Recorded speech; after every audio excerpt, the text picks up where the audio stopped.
नमस्कार, welcome back to decoding world affair. मैं हूं गौरव सिंह। आज का डिस्कशन का टॉपिक है why PM Modi's 4 day US visit is so important for India US relation. Bharat और अमेरिका के संबंधों के नजरिए से ये 4 दिन की जो प्रधानमंत्री की जो यात्रा है ये इतनी इम्पोर्टेंट क्यों है, इसके बारे में हम लोग डिस्कशन करेंगे। इसमें मूलतः हम लोग 4 पॉइंट्स पे बात करेंगे। पहला, आखिर ये विजिट इतनी हिस्टोरिक क्यों मानी जा रही है।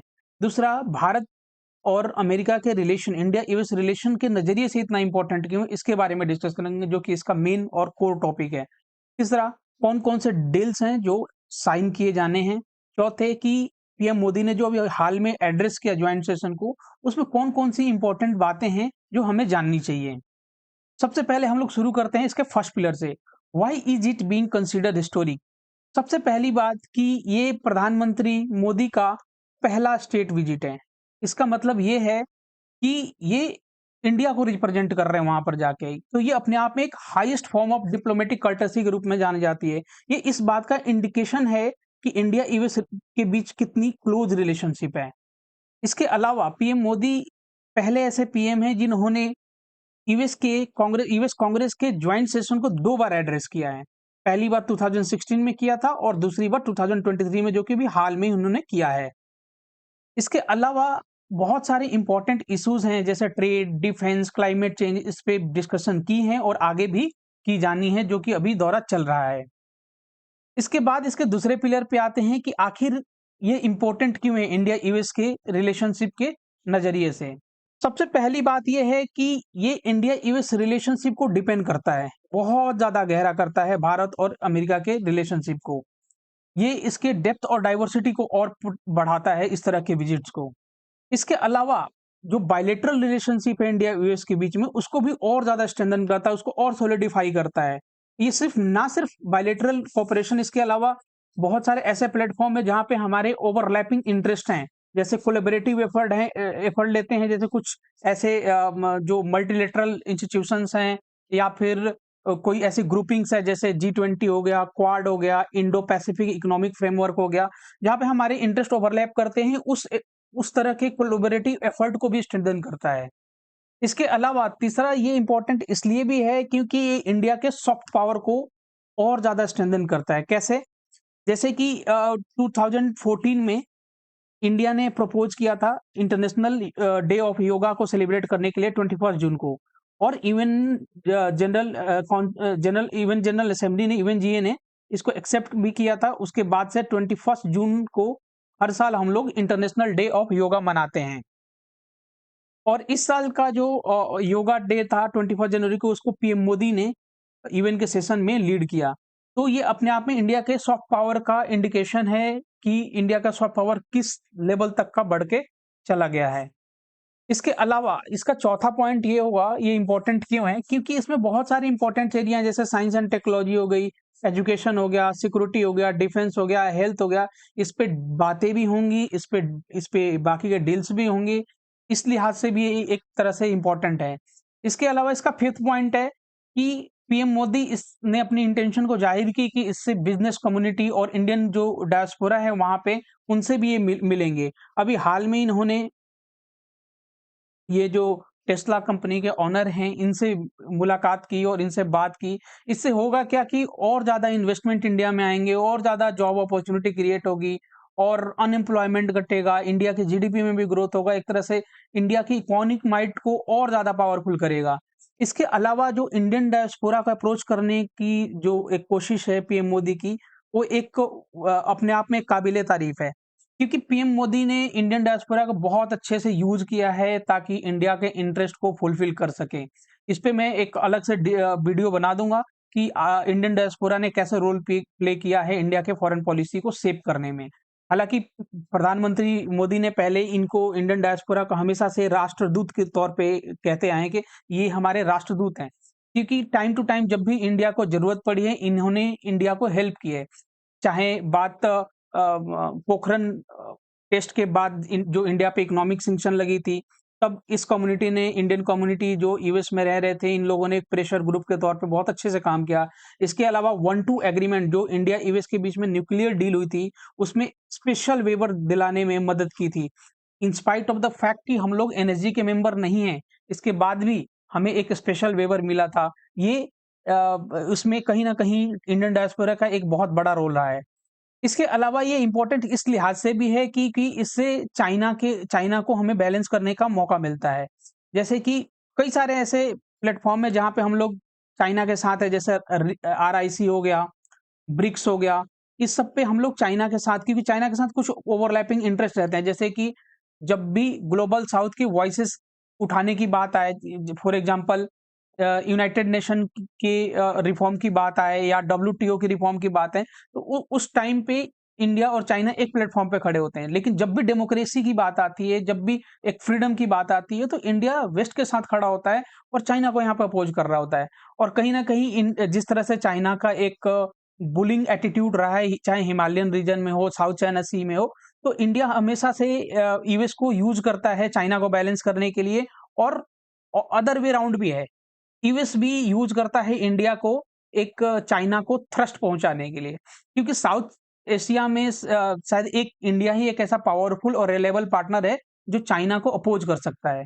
तो इसमें इंडिया को मिलता क्या है, जैसे कि बार बार चाइना है, जैसे पहले मसूद अजहर के केस में था कि बार बार ब्लॉक कर दे रहा था ब्लैकलिस्ट नहीं होने से। हालांकि वो बाद में हो गया, लेकिन फिर अभी जो दूसरा डिमांड है साजिद मीर को ब्लॉक करने के, जो 26/11 के टेरर अटैक में जिनकी एक प्रेजेंस पाई गई थी, फिर से अभी रिसेंट का, ये शायद 2-3 दिन पहले की न्यूज है, इसको फिर से चाइना ने ब्लॉक किया है। तो ये काइंड ऑफ एक लो कॉस्ट प्रेशर टैक्टिस है जो इंडिया के अगेंस्ट यूज करता है। कहीं ना कहीं ऐसे जब हम लोग यूएस के फ्लो जाते हैं तो चाइना को कहीं ना कहीं हम लोग बैलेंस कर पाते हैं। इसके अलावा अब इस पे बात करते हैं कौन-कौन से डील्स हैं जिस पे बात की जानी है। एक तो इम्पोर्टेंट डिफेंस डील होनी है, जिसमें हम लोग अनआर्म्ड ड्रोन पे डील होगी, जो कि यूज़ होगी सर्वेलेंस के लिए, MQ-9B गार्डियन ड्रोन्स। इसके अलावा स्पेस के क्षेत्र में, स्पेस के एरिया में नासा के साथ कोलैबोरेशन होगा, जिसमें स्पेस के प्रोजेक्ट्स लॉन्च ही होंगे, इंक्लूडिंग आर्टेमिस प्रोग्राम। ये एक ह्यूमन स्पेस फ्लाइट प्रोग्राम है मून के लिए, चंद्रमा के लिए। इसके अलावा तीसरा डील है जो इम्पोर्टेंट है कि इसे ट्रेड में, जैसे कि ट्रेड जो टैरिफ है उसको कम करने के लिए, चाहे और भी जो बैरियर्स हैं, चाहे जैसे साइटोसैनिटरी बैरियर्स हैं, उनको भी रिड्यूस करने के लिए इस पे बातें होंगी। इसके अलावा क्लाइमेट चेंज पे भी बात ही होगी, न्यू कमिटमेंट्स को अनाउंस किया जाएगा। अभी ये सब चीजें आनी है, ये आएंगी तो एक बार फिर से इसके ऊपर हम लोग डिस्कशन कर लेंगे, बट ये एक्सपेक्टेड है कि अभी जो डील्स होंगी इनमें इन बातों पे चर्चाएं होंगी मोटा मोटी। इसके अलावा अब इसके लास्ट पिलर पे बात कर लेते हैं कि पीएम मोदी ने जो ज्वाइंट सेशन में भी एड्रेस किया, उसके कुछ मेजर पॉइंट्स क्या हैं, क्योंकि पीएम मोदी का ये एड्रेस ना सिर्फ पीएम मोदी की वॉइस, बल्कि ये इंडिया का वॉइस है, इंडिया का एजर्शन है at a world platform.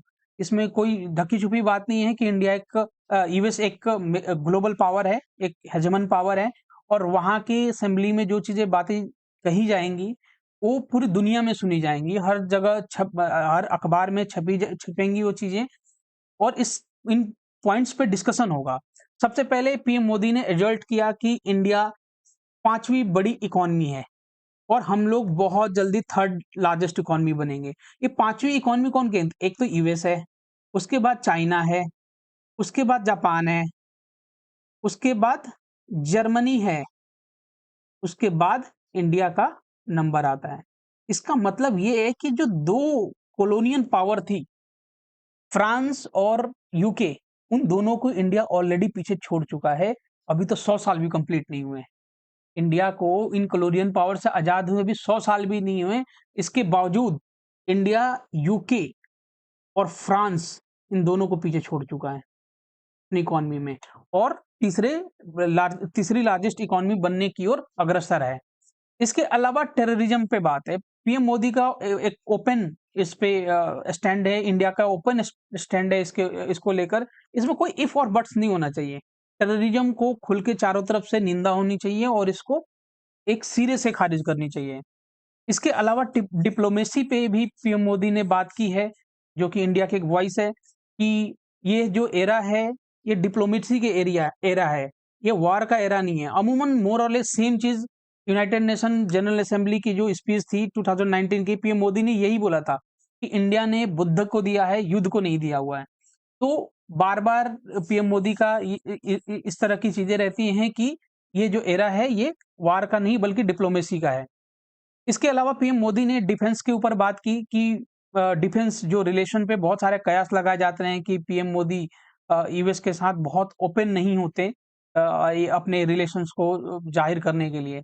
But PM Modi ने कहा कि हम लोग स्ट्रेंजर थे एक टाइम पे, बट अभी एक यूएस हमारे लिए एक मोस्ट इम्पोर्टेंट डिफेंस पार्टनर के रूप में उभर कर सामने आया है।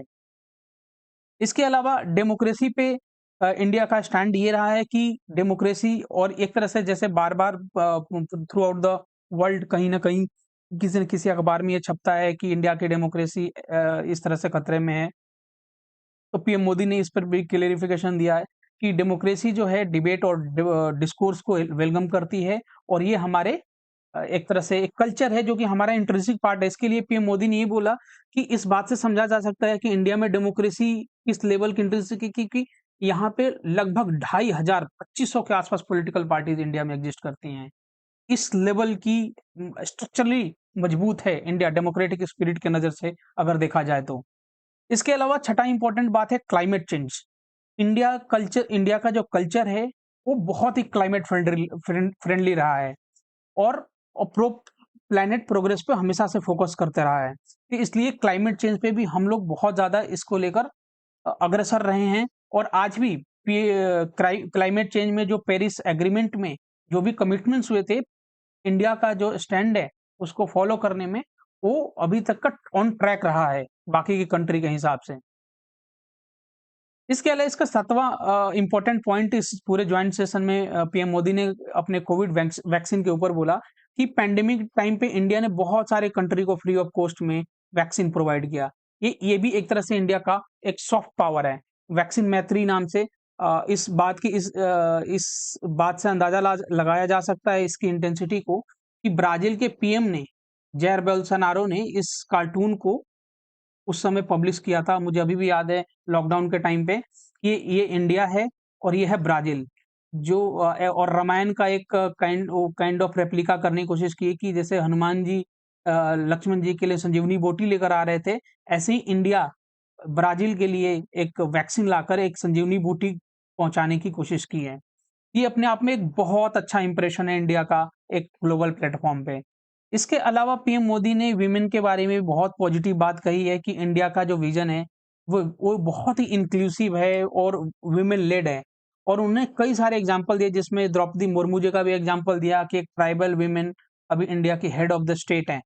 और इस बात को आप लोग जानकर आश्चर्य करेंगे कि आज तक यूएस का प्रेसिडेंट विमेन नहीं बन पाई है। अभी वाइस प्रेसिडेंट तो है कमला हैरिस, बट अभी तक कोई प्रेसिडेंट नहीं बन पाई है। खड़े हुए हैं बट डिफीट हो गए हैं। एक भी विमेन प्रेसिडेंट यूएस में नहीं बनी है। इसके अलावा पीएम मोदी ने पीआरआईज की भी बात करी। पंचायती राज में लगभग 1.5 मिलियन रिप्रेजेंटेटिव्स हैं जो इलेक्टेड विमेन हैं। ये एक अपने आप में बहुत बड़ी पावर है जो एक विमेन को एक नए लेवल की एनर्जी दी है। और तमाम इंडिया के जो रिपोर्ट्स हैं पंचायती राज मिनिस्ट्री ऑफ पंचायती राज के, उन्होंने भी सेम बात कही है, बहुत सारे स्टडी ने भी सेम बात कही है। इसके अलावा पीएम मोदी ने आर्म फोर्सेज में विमेन का भी रोल को एक्सप्रेस किया कि विमेन ने किस तरह से अपनी अपनी रोल निभा रही हैं डिफरेंट, चाहे आर्मी हो, चाहे एयरफोर्स हो, चाहे नेवी हो। In fact even peace keeping force में भी विमेन का इंड्यूस करना ये इंडिया का ही था। इवन पीस कीपिंग फोर्स में जो ब्लू, जिसको हम लोग ब्लू हेलमेट कहते हैं। तो कुल मिला के हम लोगों ने इस पूरे टॉपिक में 4 पॉइंट्स पे बात किए कि हिस्टोरिक क्यों है, और दूसरा पॉइंट पे बात किया हमने कि इंडिया यूएस रिलेशन की के लिहाज से ये इम्पोर्टेंट क्यों है। तीसरे पॉइंट पे हमने बात किया कि कौन-कौन सी इम्पोर्टेंट डील्स हैं जो होने हैं।